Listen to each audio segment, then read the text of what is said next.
ओम शांति। 15 मार्च 2025 बाबा के महावाक्य। मीठे बच्चे, अब वापस घर जाना है, इसलिए देह सहित देह के सब संबंधों को भूल एक बाप को याद करो। यही है सच्ची गीता का सार। प्रश्न: तुम बच्चों का सहज पुरुषार्थ क्या है? उत्तर: बाप कहते हैं, तुम बिल्कुल चुप रहो। चुप रहने से ही बाप का वर्षा ले लेंगे।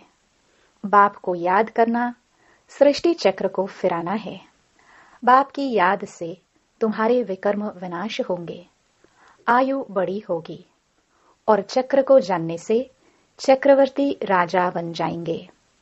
यही है सहज पुरुषार्थ। ओम शांति। मीठे मीठे रूहानी बच्चों प्रति रूहानी बाप फिर से समझा रहे हैं। रोज रोज समझानी देते हैं।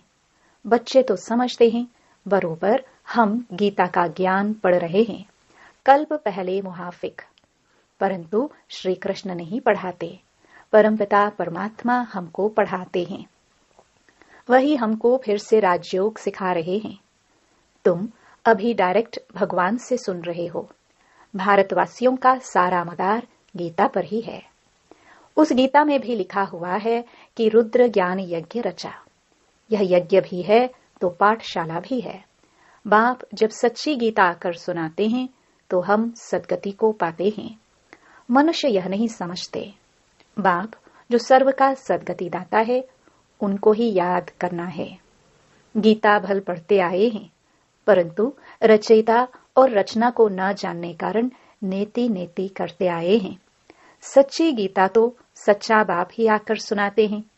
यह है विचार सागर मंथन करने की बातें। जो सर्विस पर होंगे उनका अच्छी रीति ध्यान जाएगा। बाबा ने कहा है, हर चित्र में जरूर लिखा हुआ हो, ज्ञान सागर पतित पावन। गीता ज्ञानदाता परम प्रिय परम पिता परम शिक्षक परम सतगुरु शिव भगवानुवाच। यह अक्षर तो जरूर लिखो जो मनुष्य समझ जाए। त्रिमूर्ति शिव परमात्मा ही गीता का भगवान है, न कि श्री कृष्ण। ओपिनियन भी इस पर लिखाते हैं। हमारी मुख्य है गीता। बाप दिन प्रतिदिन नई नई पॉइंट्स भी देते रहते हैं। ऐसे नहीं आना चाहिए कि आगे क्यों नहीं बाबा ने कहा। ड्रामा में नहीं था। बाबा की मुरली से नई नई पॉइंट्स निकालनी चाहिए।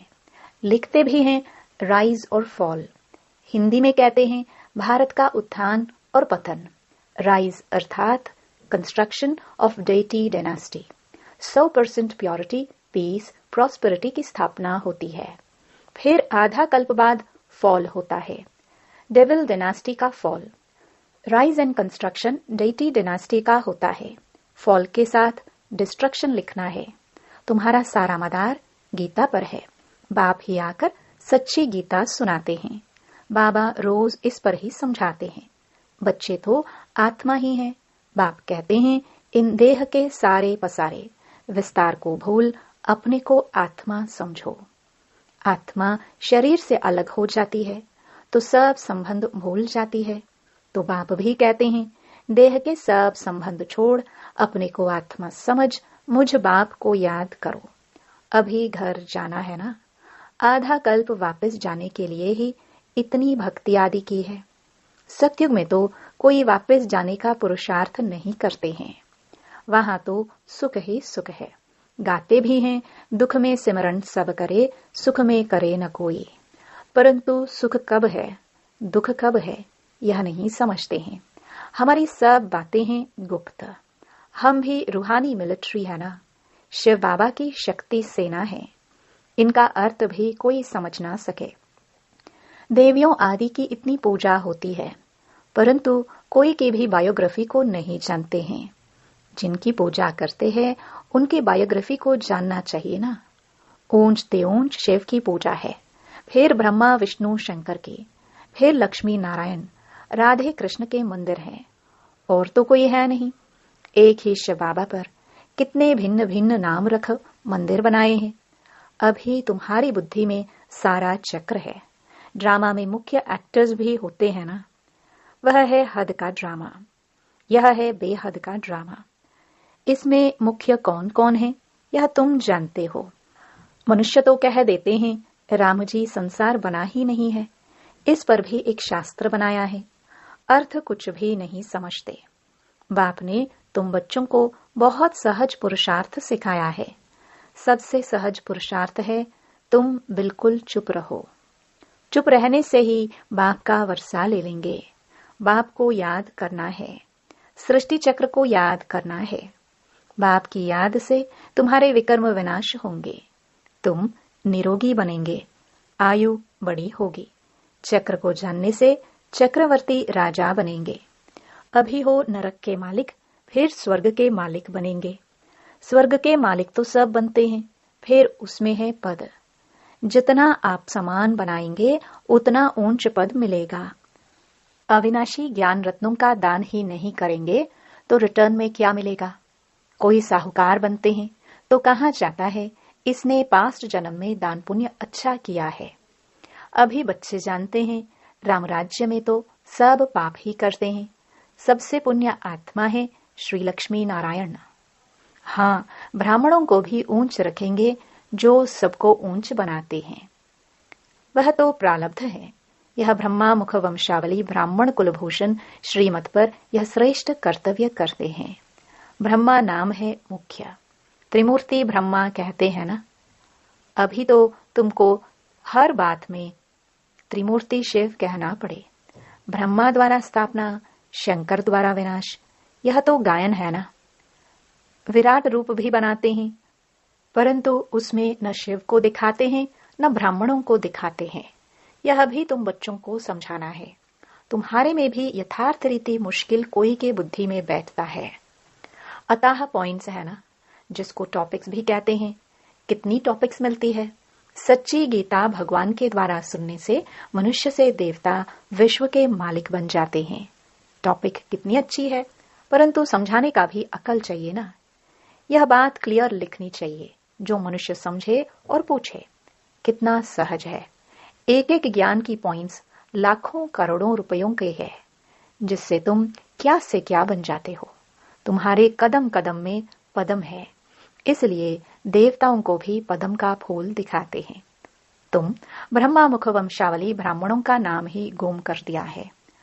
वह ब्राह्मण लोग कच्छ में कुरम गीता लेते हैं। अभी तुम हो सच्चे ब्राह्मण।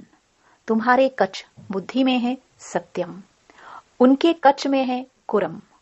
तो तुमको नशा चढ़ना चाहिए। हम तो श्रीमत पर स्वर्ग बना रहे हैं, बाप राजयोग सिखला रहे हैं। तुम्हारे पास कोई पुस्तक नहीं है, लेकिन यह सिंपल बैज ही तुम्हारी सच्ची गीता है। इसमें त्रिमूर्ति का भी चित्र है, तो सारी गीता इसमें आ जाती है। सेकंड में सारी गीता समझाई जाती है। इस बैज द्वारा तुम सेकंड में किसको भी समझा सकते हो। यह तुम्हारा बाप है। इनको याद करने से तुम्हारे पाप विनाश होंगे। ट्रेन में जाते चलते फिरते कोई भी मिले, तुम उनको अच्छी रीति समझाओ। कृष्णपुरी में तो सब जाना चाहते हैं ना। इस पढ़ाई से यह बन सकते हैं। पढ़ाई से राजाई स्थापन होती है, और धर्म स्थापक कोई राजाई नहीं स्थापन करते। तुम जानते हो, हम राजयोग सीखते हैं भविष्य 21 जन्म के लिए। कितनी अच्छी पढ़ाई है। सिर्फ रोज 1 घंटा पढ़ो बस। वह पढ़ाई तो 4-5 घंटे के लिए होती है। यह 1 घंटा भी बस है। सो भी सवेरे का टाइम ऐसा है जो सबको फ्री है। बाकी कोई बांधेले आदि हैं, सवेरे नहीं आ सकते हैं, तो और टाइम रखे हैं। बैज लगा हुआ हो, कहाँ भी जाओ या पैगाम देते जाओ। अखबारों में तो बैज डाल नहीं सकते हैं। एक तरफ का डाल सकेंगे, मनुष्य ऐसे तो समझ भी नहीं सकेंगे सिवाय समझाने। है बहुत सहज। यह धंधा तो कोई भी कर सकते हैं। अच्छा, खुद भल याद न भी करे, दूसरों को याद दिलावे, वह भी अच्छा है। दूसरे को कहेंगे देही अभिमानी बनो, और खुद देह अभिमानी होंगे तो कुछ न कुछ विक्रम होता रहेगा। पहले पहले तूफान आते हैं मनसा में, फिर कर्मणा में आते हैं। मनसा में बहुत आएंगे, उस पर फिर बुद्धि से काम लेना है। बुरा काम कभी नहीं करना है। अच्छा कर्म करना है। संकल्प अच्छे होते हैं, बुरे भी आते हैं। बुरे को रोकना चाहिए। यह बुद्धि बाप ने दी है, दूसरा कोई समझ ना सके। वह तो रॉन्ग काम ही करते रहते हैं। तुमको अभी राइट काम ही करना है। अच्छा पुरुषार्थ से राइट काम होता है। बाप तो हर बात बहुत अच्छी रीति समझाते रहते हैं। अच्छा, मीठे मीठे सिखिलदे बच्चों प्रति माता पिता बाप दादा का याद प्यार और गुड मॉर्निंग। रूहानी बाप की रूहानी बच्चों को नमस्ते। धारणा के लिए मुख्य सार। पहला, यह एक एक अविनाशी ज्ञान का रत्न लाखों करोड़ों रुपयों का है। इन्हें दान कर कदम कदम पर पद्मों की कमाई जमा करनी है। आप समान बनाकर ऊंच पद पाना है। दूसरा, विकर्मों से बचने लिए देही अभिमानी रहने का पुरुषार्थ करना है। मनसा में कभी बुरे संकल्प आए तो उन्हें रोकना है। अच्छे संकल्प चलाने हैं। कर्मेंद्रियों से कभी कोई उल्टा कर्म नहीं करना है। वरदान। रूहानियत के प्रभाव द्वारा फरिश्तेपन का मेकअप करने वाले सर्व के स्नेही भव। जो बच्चे सदा बाप दादा के रंग में रहते हैं, उन्हें संग का रंग ऐसा लगता है जो हरेक के चेहरे पर रूहानियत का प्रभाव दिखाई देता है। जिस रूहानियत में रहने से फरिश्तेपन का मेकअप स्वतः हो जाता है। जैसे मेकअप करने के बाद कोई कैसा भी हो, लेकिन बदल जाता है। मेकअप करने से सुंदर लगता है। यहां भी फरिश्तेपन के मेकअप से चमकने लगेंगे और यह रूहानी मेकअप सर्व का स्नेही बना देगा। स्लोगन। ब्रह्मचर्य, योग तथा दिव्य गुणों की धारणा ही वास्तविक पुरुषार्थ है। मातेश्वरी जी के अनमोल महावाक्य। कर्म बंधन तोड़ने का पुरुषार्थ। बहुत मनुष्य प्रश्न पूछते हैं कि हमें क्या करना है, कैसे अपना कर्म बंधन तोड़े। अब हरेक की जन्म पत्री को तो बाप जानता है। बच्चे का काम है एक बार अपनी दिल से बाप को समर्पित हो जाए, अपनी जवाबदारी उनके हाथ में दे देवे। फिर वो हरेक को देख राय देगा कि तुमको क्या करना है। सहारा भी प्रैक्टिकल में लेना है। बाकी ऐसे नहीं सिर्फ सुनते रहो और अपनी मत पर चलते चलो। बाप साकार है तो बच्चे को भी स्थूल में पिता, गुरु, टीचर का सहारा लेना है। ऐसे भी नहीं आज्ञा मिले और पालन न कर सके तो और ही अकल्याण हो जाए। तो फरमान पालन करना भी हिम्मत चाहिए। चलाने वाले तो रमजबाज है, वो जानता है इसका कल्याण किस में है, तो वह ऐसे डायरेक्शन देगा कि कैसे कर्म बंधन तोड़ो। कोई को फिर यह ख्याल में नहीं आना चाहिए कि फिर बच्चों आदि का क्या हाल होगा। इसमें कोई घर बार छोड़ने की बात नहीं है। यह तो थोड़े से बच्चों का इस ड्रामा में पार्ट था तोड़ने का। अगर यह पार्ट ना होता तो तुम्हारी जो अब सेवा हो रही है फिर कौन करे। अब तो छोड़ने की बात ही नहीं है, मगर परमात्मा का हो जाना है। डरो नहीं, हिम्मत रखो। बाकी जो डरते हैं वो न खुद खुशी में रहते हैं न फिर बाप के मददगार बनते हैं। यहाँ तो उनके साथ पूरा मददगार बनना है। जब जीते जी मरेंगे तब ही मददगार बन सकते हैं। कहाँ भी अटक पड़ेंगे तो फिर वो मदद देकर पार करेगा। तो बाबा के साथ मनसा वाचा कर्मणा मददगार होना है। इसमें जरा भी मोह की रग होगी तो वो गिरा देगी। तो हिम्मत रखो, आगे बढ़ो। कहाँ हिम्मत में कमजोर होते हैं तो मूंझ पड़ते हैं। इसलिए अपनी बुद्धि को बिल्कुल पवित्र बनाना है। विकार का जरा भी अंश न हो। मंजिल कोई दूर है क्या, मगर चढ़ाई थोड़ी टेढ़ी बाकी है। लेकिन समर्थ का सहारा लेंगे तो न डर है न थकावट है। अच्छा, ओम शांति। अव्यक्त इशारे। सत्यता और सभ्यता रूपी कल्चर को अपनाओ। आपका बोल और स्वरूप दोनों साथ साथ हो।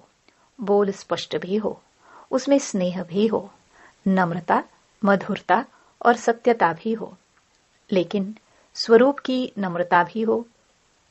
इसी रूप से बाप को प्रत्यक्ष कर सकेंगे। निर्भय हो, लेकिन बोल मर्यादा के अंदर हो। फिर आपके शब्द कड़े नहीं, मीठे लगेंगे। ओम शांति।